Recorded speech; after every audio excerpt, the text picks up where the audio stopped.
it's our first lecture. It's on atomic structure. It's the most basic thing to learn in chemistry A levels. And it's very important to keep in mind these concepts while doing the other questions. So it's atomic structure for P4 and as well as P2. Let's start with the structure of an atom. So this is an atom. As usual, this is nucleus and this is shells and there are electrons in it. So protons, neutrons, and electrons. Electrons reside in shells and shells consist of subshells and then orbitals. Let's start with orbitals. What are orbitals?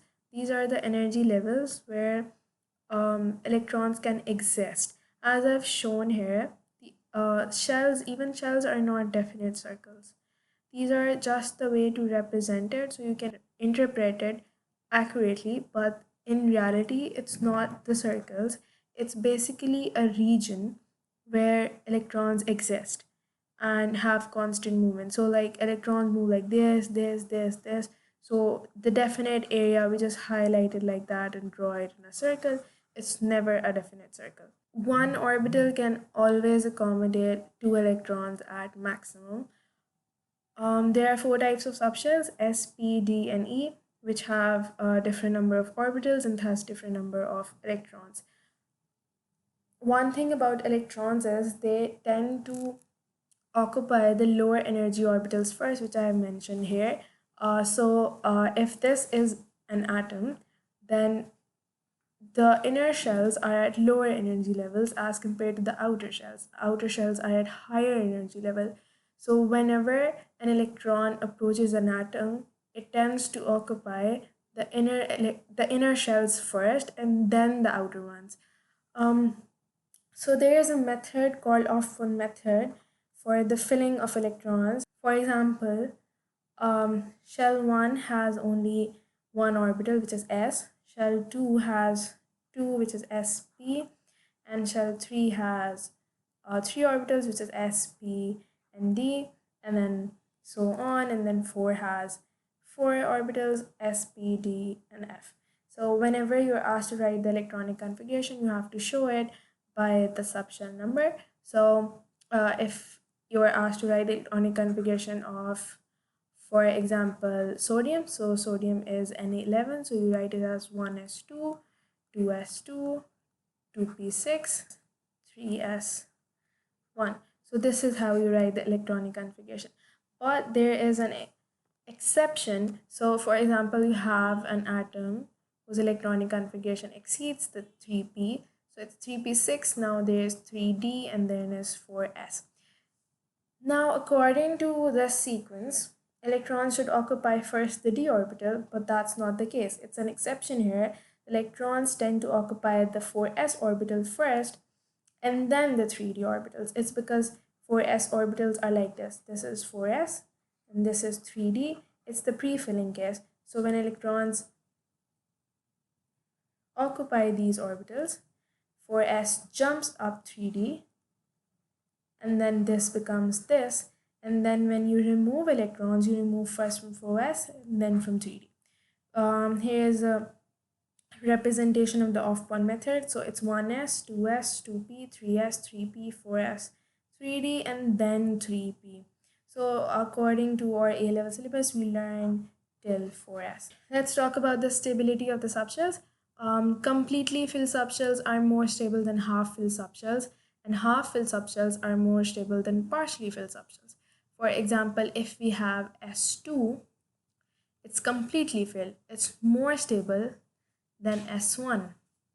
If we have P, then P6 is more stable than P3, and then P3 is more stable than P1, 2, 4, or 5. So basically, this sentence, completely filled, then half filled, then partially filled. So in the case of d orbital, d10 is more stable than d5, and then d5 is more stable than 1, 2, 3, 4, 6, 7, 8, 9, any number other than 5 or 10. So in chemistry specifically, there are a lot of exceptions. So for Aufmann method, there are two exceptions, which is chromium and copper. These are the transition metals. According to what we learn here, that electrons first possess the 4s and then 3d, but in the case of chromium and copper, it doesn't seem so. So it should be 4s2 and 3d4, but as we have learned that half-filled orbitals are more stable and atoms tend to have the most stable configuration, so one electron from 4s jumps to 3d to make this 4 a 5, which helps it to be more stable. And then same goes here. One electron from 4s jumps from here to a 3d, which makes it this 9 a 10, which is relatively more stable. So this is the correct one we get at the end, and we don't go with this one. You might wonder how electrons can coexist in such a small region given that they're all negatively charged. They reside in the orbital due to the opposite spin. One rotates clockwise and one rotates anti-clockwise. You always represent the orbital by a square and the electrons in it by arrows, one upwards and one downwards. This represents anti-clockwise and then clockwise. There's also a rule called Hund's rule that I have already kind of explained, that electrons in the same orbitals are added one by one. So you gotta add it correctly, okay? So if I say add 4 electrons here, so you'll do like 1, 2, 3, 4. You cannot add it like, just for example, just erase this, and then you cannot go like 1, 2, 3, and 4. You cannot do this. This is not the right way. You gotta add it one by one and then do a second round for 2 electrons in one orbital. So if I say add 8 electrons, so you just 1, 2, 3, 4, 5, 6, 7, and 8. And if I ask you to remove 2 electrons, you are supposed to remove the paired electrons first and then the single one. So you remove 1 and 2. And this is how you remove and add electrons in certain orbitals. Moving on to the shapes of the subshells, there are 3 types of subshells, S, P, and D. S is pretty simple. It's basically a circle, and it has just one type. It's just S, okay? And then P has 3 orbitals, X, Y, and Z. So this one is on the Z line, and then this is PZ. This one specifically, if I draw like this on the y-axis, so it will be PY, and if I draw on the x-axis, it will be PX. So it's pretty simple to draw S and P, but let's move on to D. So D has 5 orbitals, and I've written out the types: D, XY, YZ, XC, Z square, and then X square, Y square. You can always, write like this should not be always Z. This can also be Y, this can also be X, depends on how you draw them. This one specifically is drawn on the y-axis and the x-axis. So it's dx square y square. But let's draw more. Y, x, and z. Okay. This is z, this is y, this is x. Let's say we're supposed to draw yz. So we draw a lobe between y and z. And then do the same on the other side. So this is z, this is y, this is x. Okay, so now we just draw on what's remaining. So one way to identify it, that just look for the lobe to which the line is crossing. Okay, so here's a lobe, and so it's the x-axis, right? So it has the line crossing it over. So you know that this cannot be x. This must be dy and z. Or look for the lobe in which no line is passing through, and look where it is between. So it is between y and z. So it's basically dy and z. So let's say I draw, this is y, this is x, and this is z. So basically I draw this. So now you should be able to figure out what this is. Take a moment and figure out what this is. Okay, so according to my diagram, it must be zx. So it must be D, Z, and X as the line is running through the Y globe. Okay, so this is called dumbbell,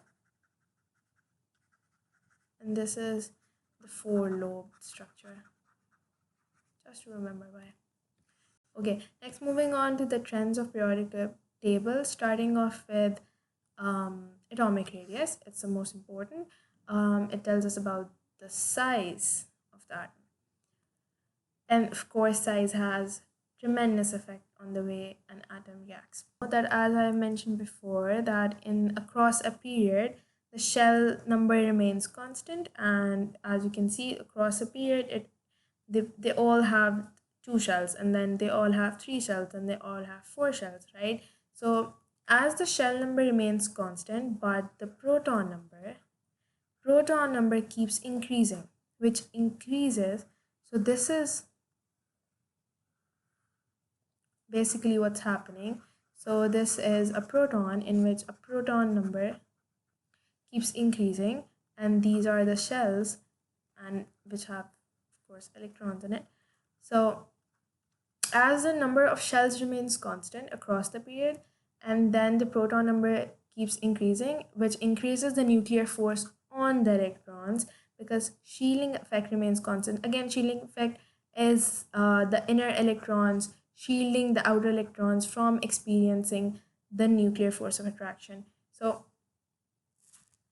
as the shielding effect remains constant, the proton number keeps on increasing. It increases the hold of nucleus on the outer electrons, which causes it to hold on to the valence electrons more closely and more forcefully.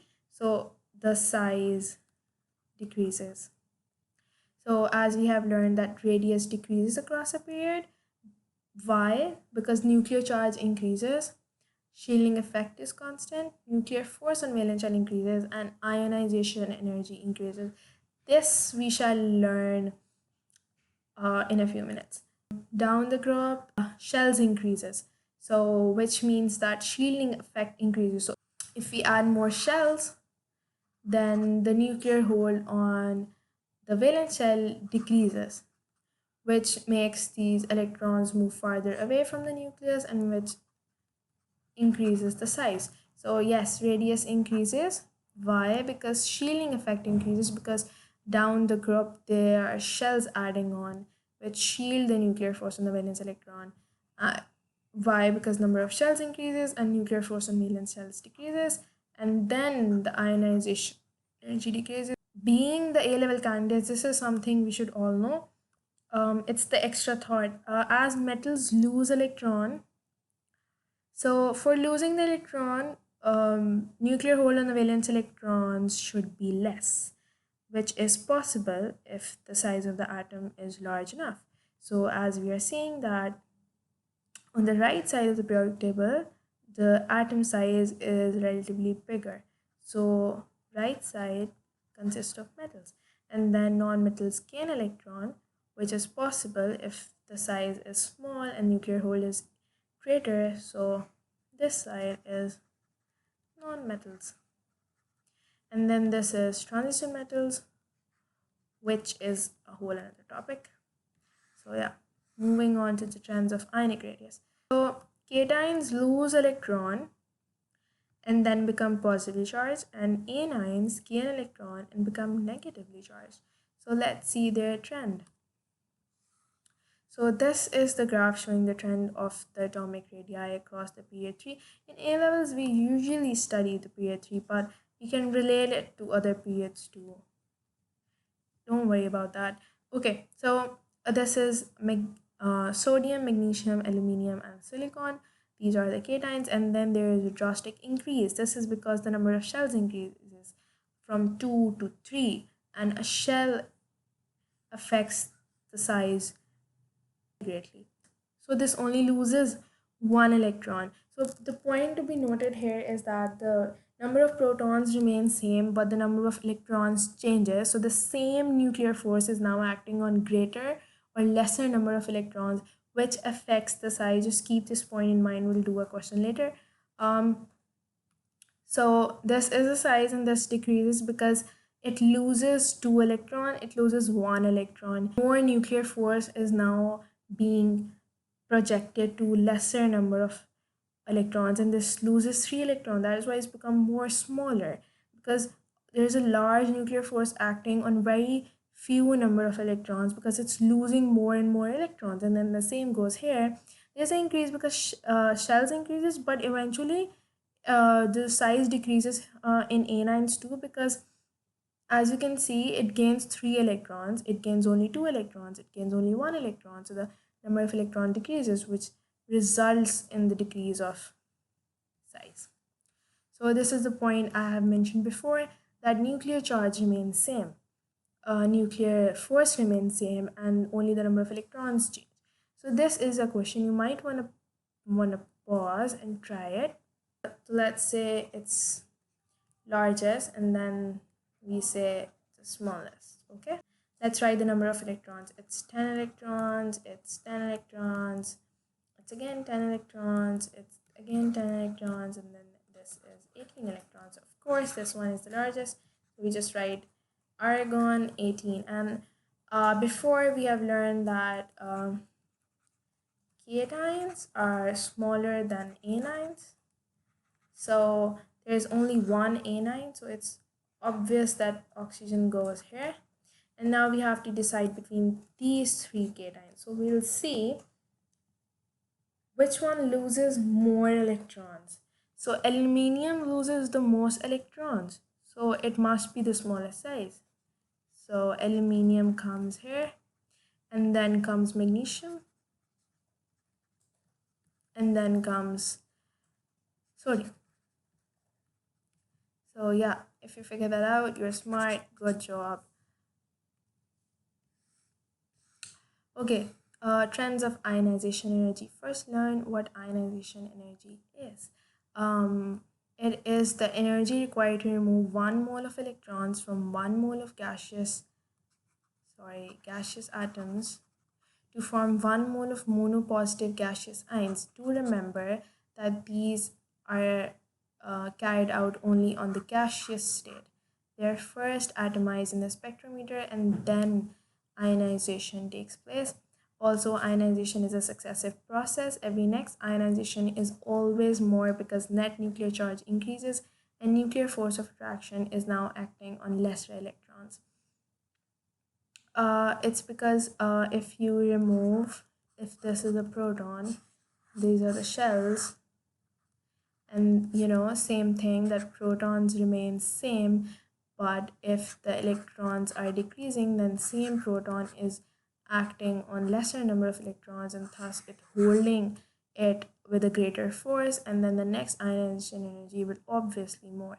So first, sodium is in solid state, and then it is atomized to its gaseous state, and then gaseous state is ionized, and then the monopositive ions are again ionized to form the dipositive ions. So it's a successive process. You cannot go directly from sodium to a dipositive gaseous ions. You have to do it step by step. Now there's a question. What's the group number? So if you see, it's 550. It's 550, and then it's 980, then it's 1200, then it's 1500, then 3500, and then 3900. So one thing you need to realize is, okay, that when is there a big difference in the ionization energy? So 550, 980 close, 980, 1200 still close, 1200, 1500 close, but 1500 from 3500, this is a big difference. So you mark this. This is how you identify that the next shell had started. So if I tell you that this is the valence shell, so 1, 2, 3, 4. The group number is 4, because 4 electrons are removed from the valence shell. So you just need to identify the drastic distance between the ionization energies, and then you can identify that it's the next shell has started, and thus the group number. So next is okay, it's a similar question. So here is the ionization energy graph. So I ask you the group number and the period number. This is the number of electrons and the ionization energy. So as you can see that this is a big change in the ionization energy, then this is a big change in ionization energy. So this means the shells are being changed. Okay, so this is one shell, this is two shell, and this is three shell. So shell number is the period number, so we know that this is the period 3.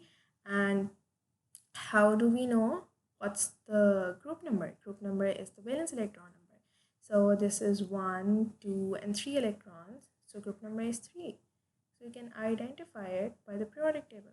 So it's 3, and then there's inner 1, 2, 3, 4, 5, 6, 7, 8, and then there are 2 electrons here, which is the innermost shell. So you can actually figure out the group number and the period number by seeing the ionization energy graph. But of course, it's chemistry and you're gonna have exceptions. So here we have 1, 2. So ionization energy across the period increases and down the group decreases because ionization energy is the removal of electron, and the removal of electron is easier if the atomic size is greater, because then there will be less nuclear force acting on the valence electron. So yeah, just remember this, that across the periods it increases and down the group it decreases. I mentioned the reasons above. So here is the period 3. Lithium to beryllium it increases, and then it decreases a bit for boron, then increases to carbon, nitrogen, then again decreases for oxygen, and then increases fluorine and then neon. So we have learned that across the period ionization energy increases, then why does it decrease for boron and oxygen? These are the two exceptions. So boron belongs to group 3. All of the group 3 elements show this behavior, and oxygen belongs to group 6. All of the group 6 elements show this behavior. There's a little dip in the graph, so we are about to learn why. So let's see the electronic configuration of boron. So boron has the electronic configuration 1s2, 2s2, 2p1. So now you see that P is higher energy level than S. So that when the electron is in the higher energy level, it's easier to remove it. So that's why lesser energy is required to remove this electron from boron. That's why its ionization energy takes a dip in the graph. It's actually a fact, and this is the reason that why it happens. It actually happens. Okay, so next see the electronic configuration for oxygen or group 6. 1s2, 2s2, 2p4. So let's draw it out. 1, 2, and 3. We're drawing this. So it's 1, 2, 3, and then 4. So you have seen that there is a pairing. This is the first pairing in the p orbital, which happens in oxygen. So due to this pairing, electronic repulsion exists and electrons move farther apart, which becomes easier to remove. So that's why its graph take a dip. So whenever you are asked a question about why boron ionization energy is less than beryllium, you can say that the p electron possesses higher energy and it's easier to remove. That's why the graph takes a dip. And then about oxygen, you can say that the electrons in the p orbital are paired. That's why due to electronic repulsion, its ionization energy takes a dip in the graph. So as I said before, group 3 and group 6 in all periods are an anomaly. Anomaly is actually the one that, does not follow the trend. Okay, this is the last point of our lecture today. It's the electron affinity. Electron affinity is the opposite of ionization energy. It's actually the addition of electrons in an atom. It forms anions. Yes. And across the period, it increases because obviously the size decreases, and then nuclear hold increases, and it becomes easy for the nucleus to attract new electrons.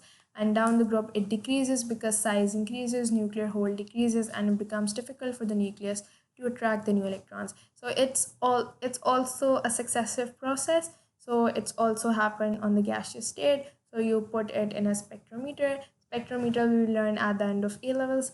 So you put it in a spectrometer and you just chlorine gas converts into a chlorine ion, and this is called the first electron affinity. That is all for today. Just keep in mind all these points I've mentioned, the reasons of the trends, why it increases, why it decreases, and stuff like that.